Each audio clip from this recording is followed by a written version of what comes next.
잠언 5장 말씀 자막을 띄울 수 있나요? 1절부터 23절까지 우리 한번 쭉 한번 저하고 제가 천천히 읽을게요. 그냥 여러분들 이렇게 눈으로 보는 게 또 귀에 잘 들어오더라고요. 성적인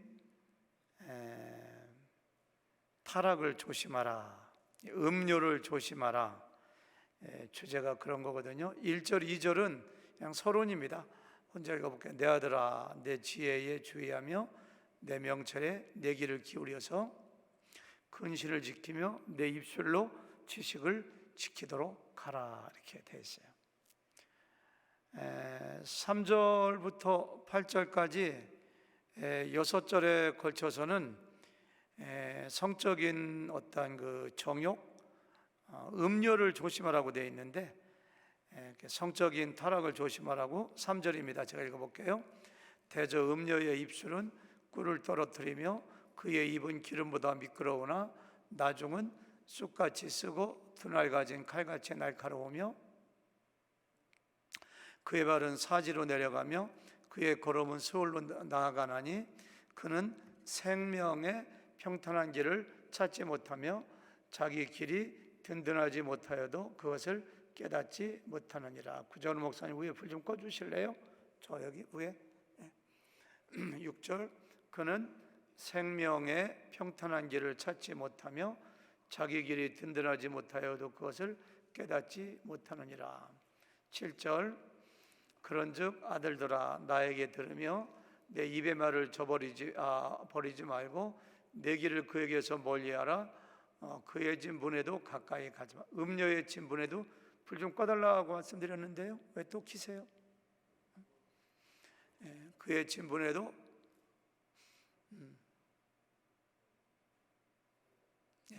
감사합니다. 가까이 가지 말라.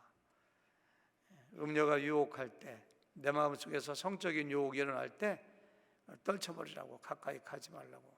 3절부터 8절까지 6계절에서 9절부터 14절까지는 두렵건대 성적인 유혹에 빠져서 타락하면 어떤 결과가 오는 것을 얘기해요. 9절 두렵건대 내 존영이 남에게 잃어버리게 되며 내 수완이 잔인한 자에게 빼앗기게 될까 하노라. 또 두렵건대죠. 두렵건대 타인이 내 재물로 충족하게 되며 내 수고한 것이 애인의 집에 있게 될까 하노라. 11절 또 나오죠. 두렵건대 마지막에 이르러 내 몸, 내 육체가 쇠약할 때에 내가 한탄하여. 노인네 되었을 때, 늙었을 때 후회한다는 거예요. 뭐라고 한탄하느냐? 12절 말하기를 내가 어찌하여 훈계를 싫어하며 내 마음이 꾸지람을 가벼이 여기고 내 선생의 목소리를 청종하지 아니하며 나를 가르치는 이에게 귀를 기울이지 아니하였던 것. 14절 많은 무리들이 모인 중에서 큰 악에 빠지게 되었노라. 하게 될까 염려하노라. 두렵건대 이렇게 후회한다는 거예요. 15절부터 20절까지는 젊어서 얻은 아내 조강지처하고 정말 사랑하고 존경하고 서로가 만족을 주고 거기서 행복을 얻으라고 얘기해요. 15절 너는 내 우물에서 물을 마시며 내 샘에서 흐르는 물을 마시라. 딴 데 가서 물 마시려고 하지 말라는 거예요. 어째여 내 샘물을 집 밖으로 넘치게 하며 내 또랑물을 거리로 흘러가게 하겠느냐. 그 물이 내게만 있게 하고 타인과 더불어 그것을 나누지 말라. 내 샘으로 복되게 하라. 오늘 설교 제목이 이거거든요. 내 샘으로 복되게 하라. 내가 젊어서 취한 아내를 즐거워하라. 19절 그는 사랑스러운 암사슴 같고 아름다운 암노루 같으니 너는 그의 품을 항상 족하게 여기며 그의 사랑을 항상 연모하라. 21절 내 아들아 어찌하여 음녀를 연모하겠으며 어찌하여 이방 계집의 가슴을 안겠느냐. 21절부터 23절까지는 결론인데요. 다 같이 시작. 대저 사람의 길은 여호와의 눈앞에 있나니 그가 그 사람의 모든 길을 평탄하게 하시느니라.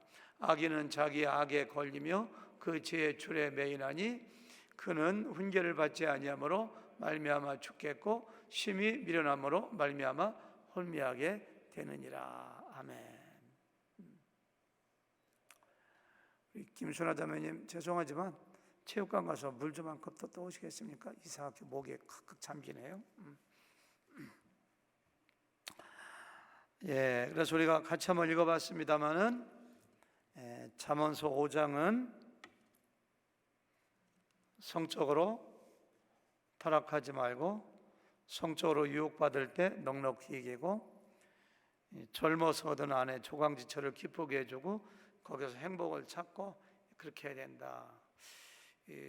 잠언서에 보면은 적어도 4군데에서 성적인 타락, 성적인 유혹에 대해서 많이 이야기합니다.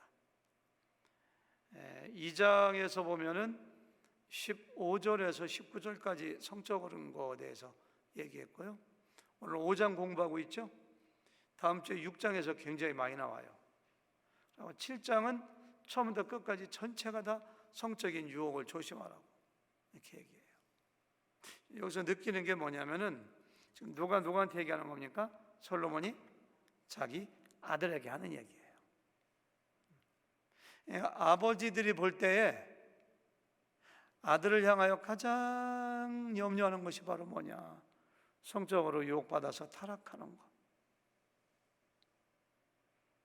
여기 나오는 아버지가 우리 하나님 아버지라고 하고 우리가 그 아들이라고 할 때 하나님이 우리를 향하여 가장 염려하시고 가장 걱정하는 것이 바로 뭐냐? 성적으로 타락하고 음란에 빠지는 거예요. 우리는요, 교회 문화권 안에, 교회 안에 이 거룩한 우리들과 함께 있다 보니까 잘 몰라요. 근데 어쩌다가 하나님이 없는 세상 사람들이 얼마나 성적으로 타락하고 문란한지 들어보면은 기가 막힙니다. 그러니까 하나님께서 감사합니다.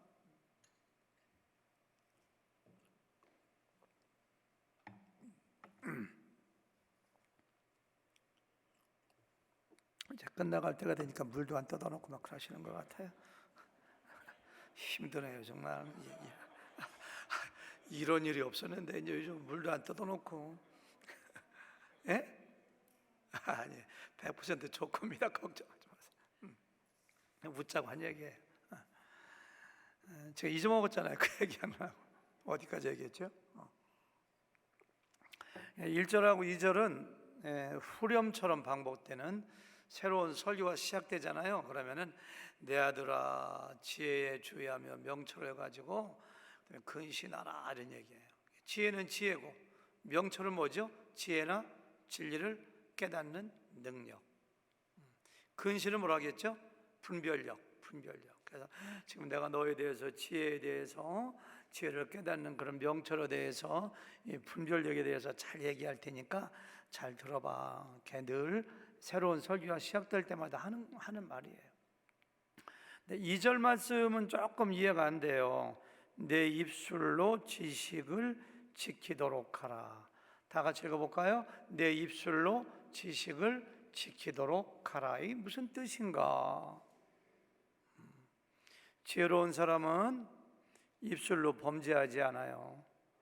지혜로운 사람들은 하나님의 진리의 말씀만 이야기한다는 거예요.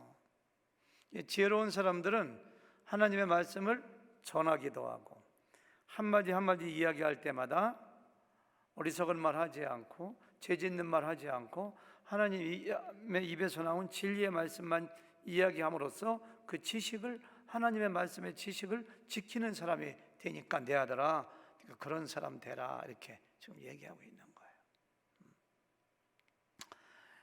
3절 보니까요. 대저 음녀의 입술은 꿀을 떨어뜨리며 그의 입은 기름보다 미끄러우나 이렇게 했어요. 여기서 말하는 음녀가 누구인가? 음녀의 입술은 꿀을 떨어뜨리며 이 말씀을 계속 비춰주세요. 제 사진 비추지 말고요. 음녀가 누구일까 생각해 봤는데요. 태초 인류의 역사 때부터 몸을 파는 창녀는 항상 존재했거든요. 솔로몬 때도 마찬가지예요.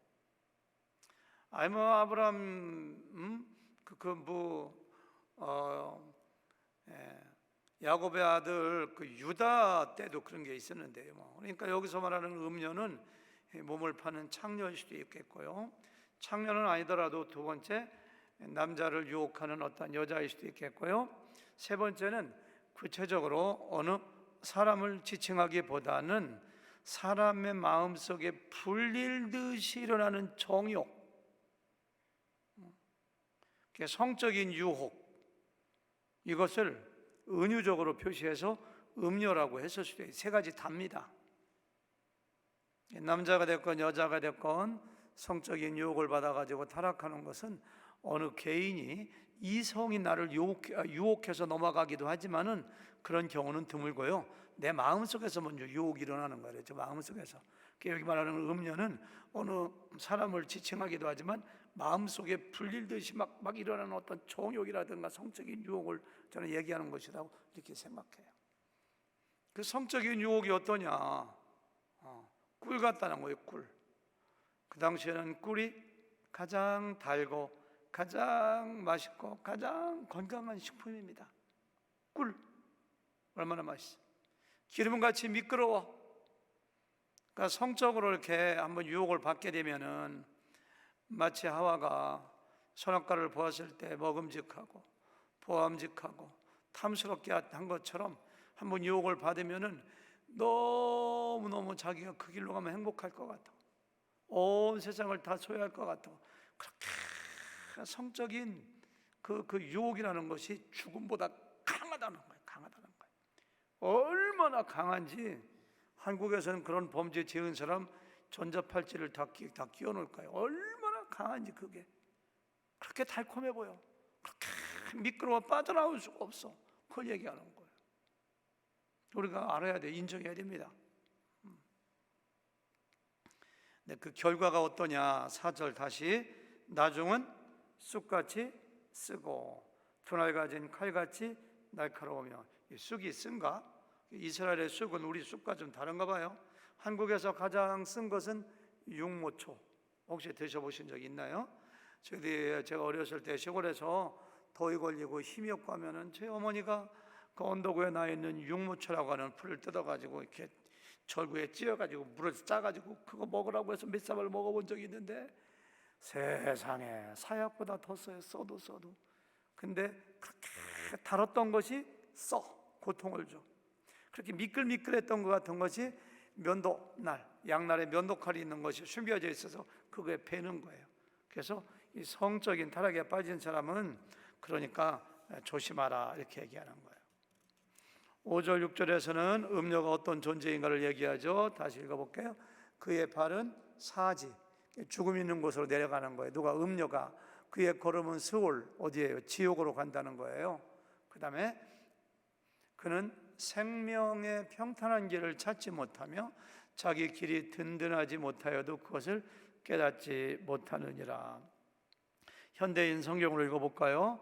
그런 여자는 지옥을 향해 죽음의 길을 치닫고 있으면서도 생명의 길을 생각하지 못하며 자기 길이 삐뚤어져도 그것을 깨닫지 못한다 이렇게 얘기를 해요. 여러분, 죄의 삭선 사막이라고 했죠? 죄의 유혹을 받아가지고 어떤 성적인 타락에 빠진다는 것은 음녀하고 이렇게 연합해가지고 유나이티드, 이렇게 음녀하고 한 몸이 돼가지고 음녀가 가는 길을 같이 가는 거예요. 그러니까 예수님 믿고 구원받으면 예수님과 연합해서 예수님과 함께 천국에 가는 것처럼, 그렇죠? 그래서 음녀를 따라서 성적인 유혹을 따라서 내가 성적인 타락에 빠지면은 그 죽음의 길로 가는 거예요. 이것은 음녀의 운명과 음녀가 가는 길을 이야기하는 것이기도 하지만은 성적인 타락에 빠진 사람들이 죽음의 길로 간다는 것을 여기서 우리에게 분명히 얘기하고 있는 거예요. 3절부터 8절까지라고 했죠? 얼마나 음녀의 유혹이 무엇인가? 7, 8절 다시 읽어보겠제가요. 그런즉 아들들아 나에게 들으며 내 입의 말을 버리지 말고. 여기서 내 말은 누구예요? 내 입의 말, 하나님 말씀이 하나님 말씀 얘기했죠? 여기서 이야기하는 지혜는, 아버지의 이야기는 하나님 신적인 지혜라고. 하나님 말씀 들으라는 거예요. 하나님 말씀 듣고 어떻게 하라고요? 내 길을 그에게서 멀리하라. 그의 집 문에도 가까이 하지 마라. 창녀의 집에, 유혹하는 여자의 집에 물리적으로 가지 말라는 뜻도 되지만, 좀 더 그것보다는 더 큰 것은 내 마음 가운데 성적인 유혹이 일어났을 때 절대로 유혹이 네 마음에서 이렇게 뿌리를 내리고 싹을 내서 열매를 맺지 못하도록 네 마음을 지키라고. 지난 금요일날 제가 외우라고 했던 말씀 기억나세요? 잠언서 4장 23절, 무릇 지킬 만한 것보다 더욱 뭘 지키라고요? 더욱 내 마음을 지키라. 생명의 근원이 이에서 나옵니다. 저건 좀 현대인 성경인데요. 읽어볼까요? 시작. 그 무엇보다도 내 마음을 지켜라. 여기서 생명의 샘이 흘러나온다 이렇게 했어요. 사탄이 어느 순간 우리 마음밭에 음란의 씨앗을 탁 떨어뜨려요. 하와의 마음 가운데 야, 선악과 따먹어 안 죽어 탁 떨어뜨리니까 본즉 뭐 먹음직하고 그런 것처럼. 그래서 음란의 씨앗을 탁 떨어뜨리면은 떨어뜨리지 못하도록 지키라는 거예요. 늘 말씀과 기도와 경건한 삶으로. 그런데 그 씨앗이 떨어졌을 때 빨리 기도와 말씀과 성령의 능력으로 그걸 뽑아버리고 없애버려야 되는데 너무 달콤하니까, 너무 미끄러우니까 생각만 해도 행복해. 그러니까 계속 상상의 날개를 펴고 주야로 묵상하고 말씀을 묵상해야 되는데, 그러다가 그것이 뿌리를 내리고 싹이 나고 열매를 맺을 때, 다윗이 지붕에 올라가서 저녁에 늦잠 자고 걸었을 때 알몸으로 목욕하는 허연 살결을 가진 여인의 몸을 보면 얼른 고개를 들리고 주님 하면서 얼른 내려와서 막 못 볼 걸 봤다고 눈을 씻고 회개 기도를 해야 되는데, 내려와가지고 그냥 묵상을 하는겨. 어떤 여자인지 모르지만 한번 품어봤으면, 계속 몇 시간 동안 상상을 했는지 모르지만, 여봐라, 저 앞에 어떤 집에 그 여자가 누군가 좀 데려와 봐라 이렇게 해서 거기서 열매를 맺어서 얼마나 그것 때문에 고통을 겪었습니까? 그 집안에 칼이 끊이지 아니하고 자식들이 얼마나 싸웠어요. 그거 잠깐 그걸 얘기하는 거예요 지금 여기서. 그 음료를 가까이 하지도 말고 문 앞에도 가지 말라. 음료가 뭐 우리 주변에 유혹하는 사람들이 어디 이렇게 있어요? 내 마음이 문제지. 마음에 그런 씨앗이 떨어지면은 가까이 하지 말고 문 앞에도 가지 말고 뽑아버리라. 이렇게 저는 적용하고 싶어요. 9절부터 14절까지는 성적인 타락과 유혹에 빠지게 되면은 얼마나 고통을 받게 되는가. 아까 얘기했죠?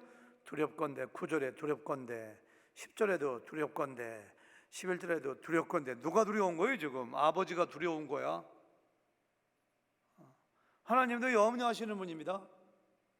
신명기 8장에 보면은 하나님께서 내가 너희들이 광야에 이렇게 헤맬 때는 나를 잘 경외하고 섬기더니 내가 한 가지 염려하는 것은 너희가 좋은 집에 살고 먹을 게 많아지면 나를 떠날까 염려하노라. 이렇게 하나님이 염려하는 거예요. 하나님이 지금 두려워하는 거예요.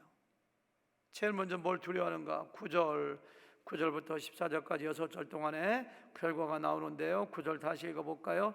두렵건대 내 존영이 남에게 잃어버리게 되며. 존영, 어느 사람이 오랫동안 쌓아올린 명예, 영예, 영광, 그 사람의 아름다움, 너의 명예, 너의 영예, 너에게 있는 영광, 너의 권위가 한순간에 잃어버린다는 거예요. 그 다음에 보니까 내 수완이 잔인한 자에게 빼앗기가 되게 하노라. 수완이라고 했는데요, 생명인가 죽는다는 얘기인가? 현대인 성경에는 그렇게 했어요 보니까. 근데 공동번역이라든가 영어 성경이라든가 또 표준 세번역에 보면은 그렇게 안 돼 있어요. 여러 가지 추석이라든가 이런 거 보고 결론이 뭐냐? 내 수완이 잔인한 자에게 빼앗기게 된다는 것은 뭐냐면은 오랜 세월 동안 어떤 일의 업적이 됐건 사명을 감당한 것이 됐건 모든 그 어떤 그 성과물들이 오랜 시간 동안에 쌓은 것들이 와르르 무너진다는 거예요. 뭐 다윗을 생각해 보면 금방 알고요. 다윗보다도 요새 한국에서 일어났던 일들 기억하시죠? 몇 년 전에 충청남도 도지사가, 제가 성함은 이야기하지 않겠습니다만, 가장 진보 측의 대권 주자 인기 1위, 2위를 다투는 사람이었습니다. 자기의 여자 비서를, 자기의 권력을 이용해서 성폭행인지 뭔지 모르는, 지금 감옥에 가 있잖아요. 모든 영예, 모든 존영, 모든 쌓아올린 순식간에 다. 최근에 서울시장 안 그랬어요? 스스로 목숨을 끊었는데요. 그러니까 이런 것이 꼭 유명한 사람뿐만이 아니라 모든 사람 다 그렇다는 거예요. 그게 두렵건대 내 존영이 남에게 잃어버리게 된다 이렇게 했어요. 그리고 네 수완이 잔인한 자에게 다 뺏기게 된다는 거예요. 10절 두렵건대 또 나오죠. 두렵건대 타인이 내 재물로 충족하게 되며 내 수고한 것이 애인의 집에 있게 될까 하노라. 한마디로 성적인 유혹에 빠져서 성적으로 타락하게 되면 재산을 다 탕진하게 된다는 거예요. 성경에 나오는 탕자가 대표적인 케이스죠. 그 많은 아버지 재산 가지고 가서 얼마 있다가 허랑방탕하여 완전히 알거지가 돼가지고 취업나무 열매 먹으면서 돼지우리에 가 있는 거 볼 수가 있잖아요. 아까도 얘기했지만 여기 나오는 음료가 단순히 몸을 차는 창녀를 의미하기도 하지만 대개는 또 성을 매개로 해서 다른 사람들의 재산을 노리려고 접근하는 사람이 그 당시에도 많았다고 해요. 지금도 있잖아요. 그걸 뭐라 해? 꽃제비라고 하나?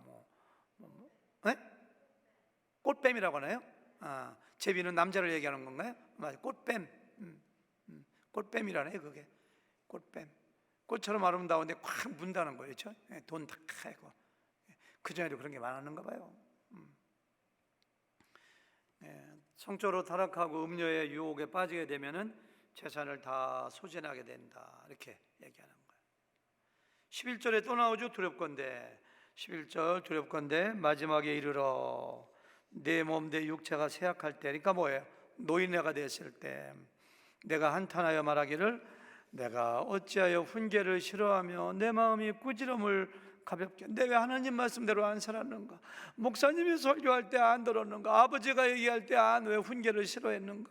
13절 내 선생의 목소리를 청종하지 아니하며 나를 가르치는 이에게 귀를 기울이지 아니하였던 거, 그걸 왜 잔소리로 알아듣고 그랬는가? 14절 보니까 많은 무리들이 모인 중에서 큰악에 빠지게 되었노라. 현대인 성경 보니까 내가 많은 사람들 앞에서 망신을 당하게 됐구나, 수치를 당하게 되었구나, 패가 망신하게 됐네, 늙어서. 그렇게 했다는 거예요. 생각해 보세요. 성적으로 타락해가지고 음란에 빠졌던 사람이 모든 존영을 다 잃어버렸죠. 모든 재산 다 날라갔죠. 나이는 늙어서 머리에는 희끗 흰서리가 내리지, 허리는 구부러지지, 이빨은 빠지지. 인생을 그렇게 살았기 때문에 자녀들은 다 떠나고 주변에 친구는 없지. 돈 벌하고 온 여자들도 다 떠났지거나 뭐야. 내가 인생을 왜 이렇게 살았는고. 그때 하나님 말씀대로 사는 건데, 그때 나를 가르쳐준 아버지의 말씀대로 사는 건데 내가 정말 패가 망신했구나, 내가 정말 이게 뭐야, 수많은 사람들 앞에서 수치를 당하는구나, 이렇게 후회하게 될까 두려우니 내 아들아 내 말을 잘 들어라, 이렇게 지금 얘기하고 있는 거예요. 한때 젊은 시절에 성적인 유혹과 정욕을 견디지 못하고 성적으로 타락한 사람이 영광스러운 아름다운 노년을 맞이할 수 있을까요? 안 그래요. 겉으로 보기에 멀쩡해 보여도 나중에 늙어서 그것이 문득문득 생각나면서 자기를 괴롭힐 거예요. 마음에 평안이 없을 거예요. 사람들에게 인정받지 못해요. 아름다운 노후,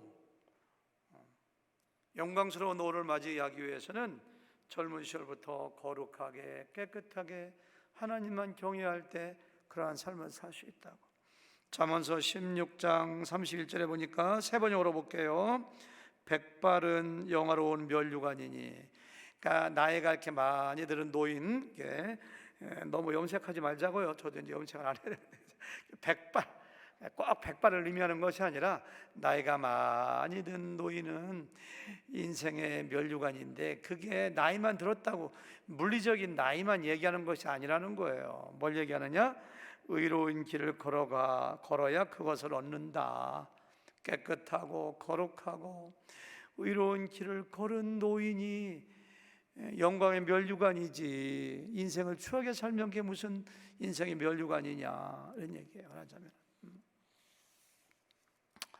사람들은 그 길을 가면 후회하고, 그 길을 가면 패망의 길이고, 그 길을 가면 후회한다는 거 뻔히 알면서도 왜 그 길을 가고 육체의 정욕을 따라 사는가? 한마디로 오늘 말씀에 의하면은 지혜가 없기 때문에, 명철이 없기 때문에. 미련하고 지혜가 없는 사람들은 나중에 피눈물 흘리면서 후회하는 길을 가요. 지혜로운 사람은 그 길을 벗어나요. 특징이에요. 우리가 여기서 중요한 영적인 교훈을 얻습니다. 미련한 사람은 칭찬받는 건 좋아해요. 물론 지혜로운 사람도 칭찬하면 다 좋아하지. 미련한 사람은 칭찬만 좋아하지, 누가 훈계하고 책망하면 싫어해요. 지혜로운 사람은 훈계와 책망을 받으면서 배우고 자신을 성장시키고 다듬어 갑니다. 혹시라도 여러분들 목자 목녀에게 혹은 목사님에게 혹은 담임 목사님에게 누가 여러분들을 책망하잖아요. 그러면 여러분들이 하나님이 주시는 책망, 처음에는 너무너무 써, 그게 그냥 막 상처받아. 어떻게 나한테 그럴 수가 있나. 아니에요. 지혜로운 사람은 그거 받아들여야 돼요. 그게 나에게 복입니다. 제가 후회하는 것은 아니지만은 목회할 때 더 좀 책망할 걸. 너무 잘해 주셨죠, 우리 성도님들이. 그래도 정말로 정직한 주님의 종이라면은 하나님의 말씀을 가지고 뭐 섭섭해서 책망하고 나한테 잘못했다고 물 안 떠돌았다고 책망하면 안 되지. 하나님 말씀 가지고, 하나님 말씀에 따라서, 왜냐하면 하나님 말씀은 어떻게 해요?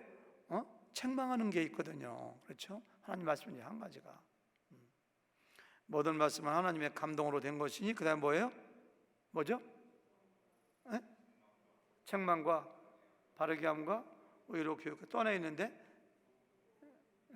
교훈과 책망과 바르게 함과 의로 교육. 그래서 하나님 말씀은 이렇게 책망하는 거예요. 책망.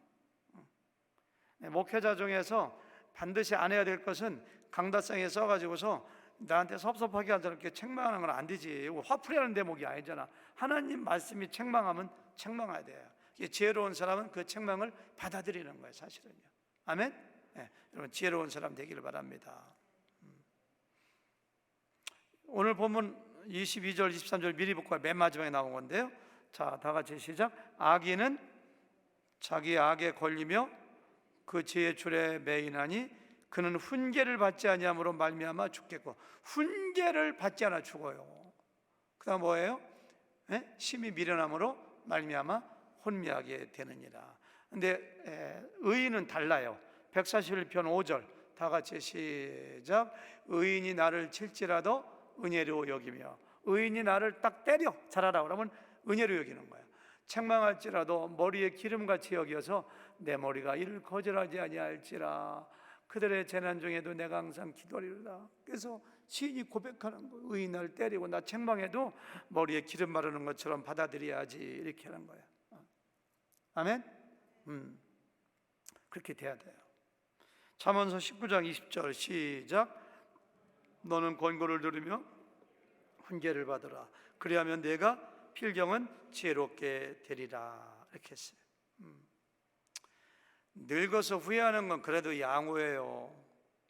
미련하고 어리석어가지고 인생을 아무렇게나 탐욕과 정욕과 성적인 타락 가운데 살다가 회개할 기회도 얻지 못하고 죽어서 하나님 앞에 가서 한 번 죽는 것은 인생에게 정하신 것이요 그의 심판이 있는데 하나님 앞에 가서 후회되면 할 수 없어요. 누가복음 16장에 나오는 부자와 나사로의 그 부자 있잖아요. 하나님 앞에 가서 지옥에 가서 후회하잖아요.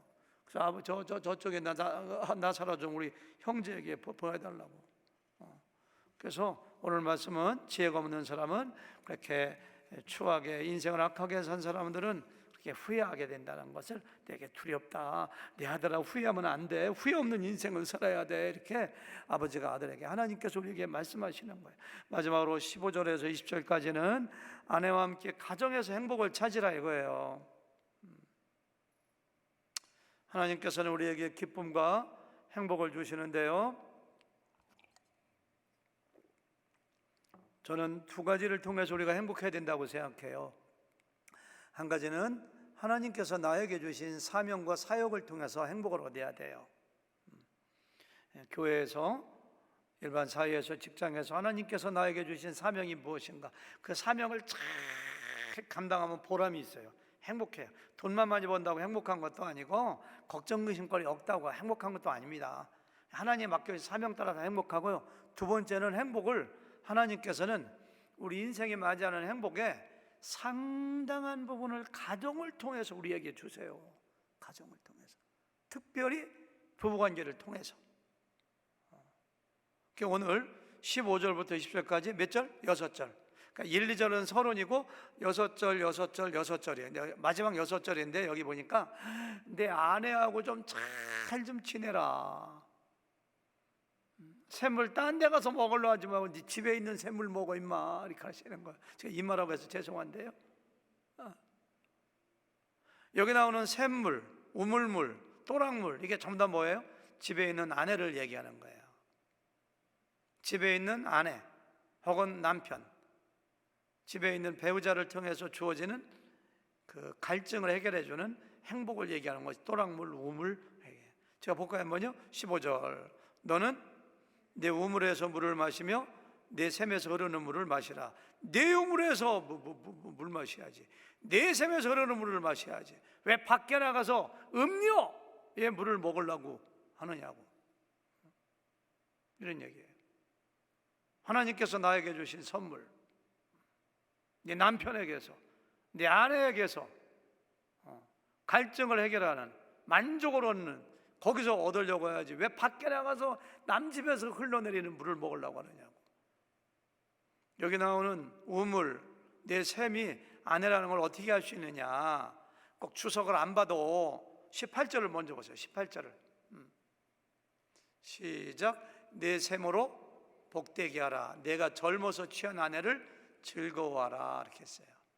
내 샘으로 복되, 내 샘이 젊어서 취한 아내, 법적으로 조강지처.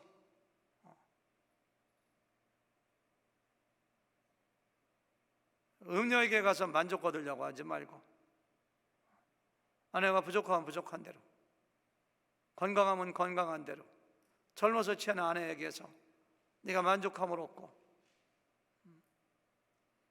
네 아내를 행복하게 해주고 너도 즐거워하고 좋은 관계에 있는 거, 그것이 바로 뭐예요? 내 샘을 복되게 하는 거예요. 내 샘을 복되게 하는 거예요. 아내를 행복하게 하는 게 아내를 복되게 하는 거예요. 어떤 주석가는 또 이거 이렇게 주석했더라고. 제가 주석해 보니까 고대에는 아들이 많이 있는 게 복 있는 여자다. 그 야곱의 부인이 4명이었잖아요. 그렇죠? 기억나시죠? 야곱 맞죠? 2명의 부인하고 부인의 종에서 4명이 있잖아요. 그래서 그냥 자기 남편을 서로 차지해가지고 아들 많이 낳으려고, 그래서 심지어는 그냥 합한 채라는 걸 자기 언니한테 주고서 오늘은 뭐 야곱하고 나하고 잠자리 같이 하게 해줘 언니, 애가 그래서 아들도 낳고 하잖아요. 그래서 이렇게 내 샘으로 복되게 하라는 것은 내 부인과 잠자리를 많이 가져서 내 부인이 그 아들을 많이 낳게 해서 내 부인으로 복되게 해라, 이렇게 해석하는 분도 있는데, 어떻게 해석하든지 간에 결과는 뭐냐면은 아내와의 깊은 관계와 사랑을 통해서 어떤 성적인 만족을 통해서 가정에서 행복을 찾지, 딴 데 가서 얼쩡거리지 말고 걸떡거리지 말라. 그런 얘기를 요즘 지금 하고 있는 거예요. 이해가 되시죠? 샘물을 이렇게 또 아내로 해석하고 나니까 16절하고 17절은 해석을 하기가 좀 어려워요. 16절 자막 띄워주실래요? 어찌하여 내 샘물을 집 밖으로 넘치게 하며 내 또랑물을 거리로 흘러가게 하겠느냐. 17절 그 물이 네게만 있게 하고 타인과 더불어 그것을 나누지 말라 이렇게 했어요. 내 집안에 있는 샘물이 또랑물이 되어가지고 밖으로 흘러가가지고 남이 그 물 먹으면 안 되지 않느냐. 이게 해석하기 어렵더라. 이게 무슨 얘기인지. 이게 주석을 여러 개 찾아봐도 만족할 만한 답을 얻지 못해. 제가 결론은 그거예요.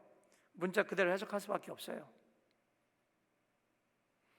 내가 아내를 소홀히 대하고 아내에게 무관심하고 아내에게 남편의 의무를 다하지 않아가지고 아내가 밖으로 나돌게 하면 안 된다는 거예요. 그런 거 있잖아요. 저도 하는데 나는 못해. 다 그런 건 아니지만 그런 거 알죠? 무슨 얘기인지. 남편이 이렇게 애도해가지고 남편이 잘못해가지고 아내가 밖으로 돌게 해서는 안 된다는 거예요. 이거 역도 성립합니다. 아내가 남편에게 자기 역할을 다하지 못하고 무관심해서 남편이 밖으로 싸돌아가지고 만약에 애도한, 물론 어떠한 이유로도 성적인 타락과 애도는 절대로 정당화될 수가 없어요. 그럼에도 불구하고 사도 바울이 얘기했던 것처럼 막 너희 속에 막 음란이 있으면 아내 얻어라 남편 얻어라 이렇게 했잖아요. 그렇죠? 그런 것처럼 이 사람은 어디까지나 약하니까 그런 빌미를 줘서는 안 된다. 네가 아내를 행복하게 해주고 아내를 만족하게 얻고 너도 아내를 통해서 기쁨을 얻어야지 가정이 잘 유지가 되고 너희 아내도 딴 데로 안 나가지. 그 호세아의 부인 누구예요? 고멜 그런 얘기처럼 그렇게 하면 안 된다. 가정에서 행복을 얻으라고 우리한테 이렇게 말씀해주고 있는 것을 여기서 알 수가 있습니다.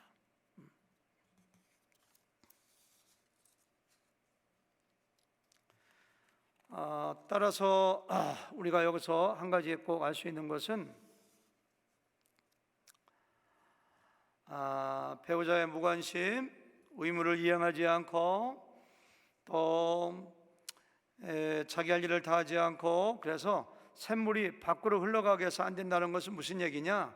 남편은 남편대로 아내는 아내대로 배우자에 대한 자기의 의무를 다하라 이렇게 결론 내릴 수밖에 없어요. 사도 바울 그런 얘기 했잖아요.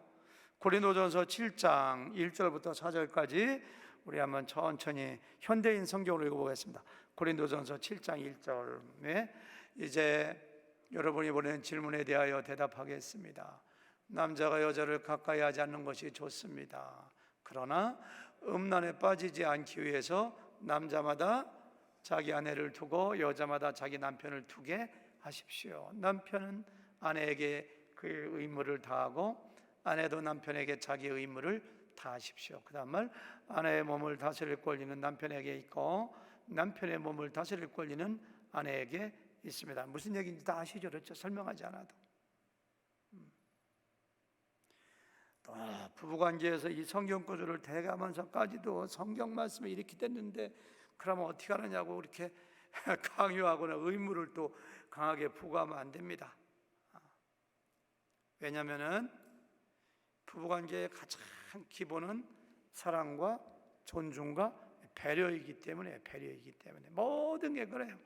어떠한 일을 분담한다든가 아니면 어떠한 부부간의 성적인 관계라든가 전부 다 사랑이 기초지. 배려해야지, 존중해야지. 성경에 이렇게 써 있으니까. 근데 이것도 사도 바울도 그렇게 얘기한 거예요. 사실은 서로의 어떤 의무를 다하기 위해서 내 의무를 다하되 사랑하고 존중하고 배려를 해야지. 배려. 이타적이어야지. 그리스도께서 우리를 사랑하신 것처럼 내 아내를 사랑하라. 그래서 무조건적인 사랑이거든요.